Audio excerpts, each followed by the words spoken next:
Uy qurishdan oldin loyiha va arxitektura bilan kelishish nega muhim? Ko'pchilik uy qurishni boshlaganda birinchi navbatda gisht, sement yoki ishchilar haqida o'ylaydi. Ammo eng muhim bosqich loyiha va arxitektura bilan kelishish ko'pincha e'tibordan chetda qoladi. Aslida esa aynan shu bosqich kelajakdagi muammolarning oldini oladi. Bugun sizga uy qurishdan oldin nima uchun loyiha qilish va uni arxitektura bilan kelishish shart ekanini sodda tilda tushuntirib beraman. Loyiha nima va u nima uchun kerak? Loyiha bu uyning to'liq rejasidir. Unda xonalar joylashuv, o'lchamlar, eshik va derazalar, muhandislik tarmoqlari, tashqi ko'rinish aniq ko'rsatiladi. Loyihasiz qurilgan uy bu korkorona qurilish demakdir. Arxitektura bilan kelishish nima beradi? Loyiha tayyor bo'lgach, u tuman arxitektura bo'limi bilan kelishiladi.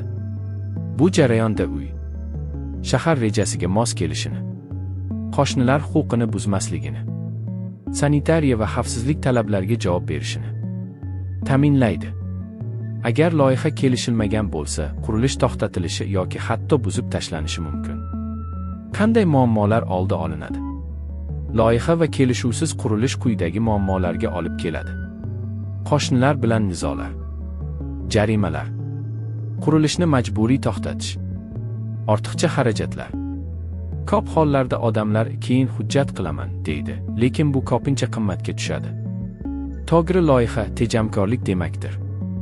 Yaxshi loyiha qurilish xarajatlarini kamaytiradi, materialni tejaydi, vaqtni behuda sarflashdan saqlaydi, uyni qulay va xavfsiz qiladi. Shuning uchun loyiha bu ortiqcha xarajat emas, balki oqilona sarmoyadir. Xulosa qilib aytganda, uy qurishdan oldin loyiha qilish va uni arxitektura bilan kelishish bu majburiyat emas, balki kelajakdagi tinchlik garovidir. Unutmang, loyihasiz qurilish muammo.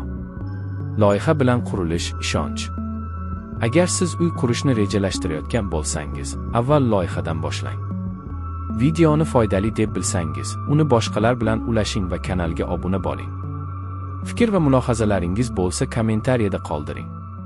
Sizning fikringiz biz uchun juda ham muhim.